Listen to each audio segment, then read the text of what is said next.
होश में आओ, होश में आओ, काला कानून वापस लो, वापस लो। किसानों के भारत बंद के दौरान दिल्ली के ज्यादातर सीमाओं पर जंग की तस्वीर नजर आई। देश की राजधानी दिल्ली की सीमाओं पर किसान और जवान एक दूसरे के खिलाफ डटे रहे। हंगामा होता रहा, बंद की वजह से लोग परेशान होते रहे और इस दौरान राजनीति भी खूब होती रही। आम आदमी पार्टी ने केंद्र सरकार पर दिल्ली के मुख्यमंत्री को नजरबंद करने का आरोप लगाकर सनसनी मचा दी। दिल्ली के डिप्टी सीएम मनीष सिसोदिया ने कहा कि सिंधु बॉर्डर पर किसानों से मुलाकात करने के बाद जब से सीएम केजरीवाल लौटे हैं, उन्हें उनके घर पर नजरबंद कर दिया गया है। उनके घर पर बैरिकेडिंग कर दी गई है। उनके आवास पर लोगों को आने और बाहर निकलने की अनुमति नहीं है। सीएम साहब को हाउस अरेस्ट करके रखा हुआ है।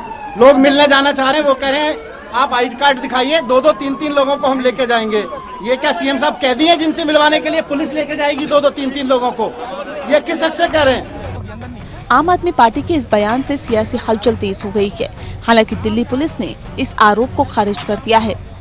These claims are totally baseless and unfounded. There is absolutely no restriction whatsoever. The Honorable CM has been meeting his usual engagements, and there is normal movement, and he has been moving out of his residence for any engagement whatsoever. उधर आज दिन शुरू होते ही कांग्रेस ने भी झंडा बुलंद कर दिया। कांग्रेस के पूर्व अध्यक्ष राहुल गांधी ने प्रधानमंत्री नरेंद्र मोदी पर निशाना साधा। उन्होंने ट्वीट कर कहा कि मोदी जी, किसानों से चोरी करना बंद करो। कांग्रेस के तमाम नेता कुछ इसी अंदाज में मोदी सरकार को किसान विरोधी बताने में जुटे हुए हैं।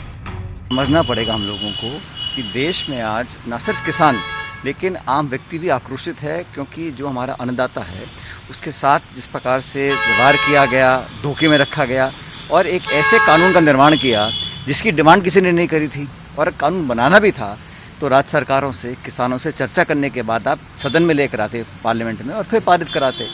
अब जब धरने पे किसान बैठे हैं, अब आप 6-6, 5-5 दौर की मीटिंग कर रहे हो और मुख्य मांग ये है कि आप तीनों विधेयकों को वापस करो और आप एमएसपी का एक अलग से हमको प्रावधान देके बना के दीजिए।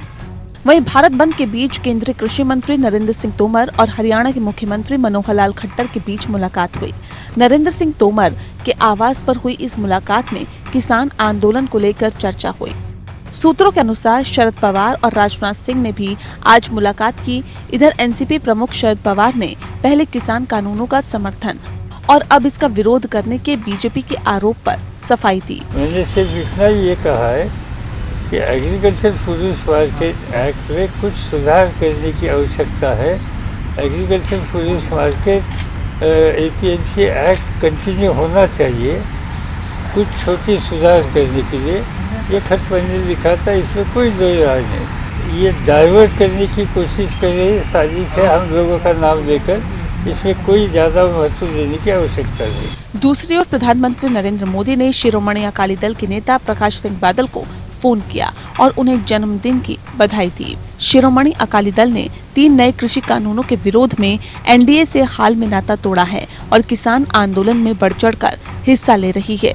लेकिन लाख विरोध के बावजूद भी पीएम मोदी ने शिष्टाचार का रिश्ता नहीं तोड़ा।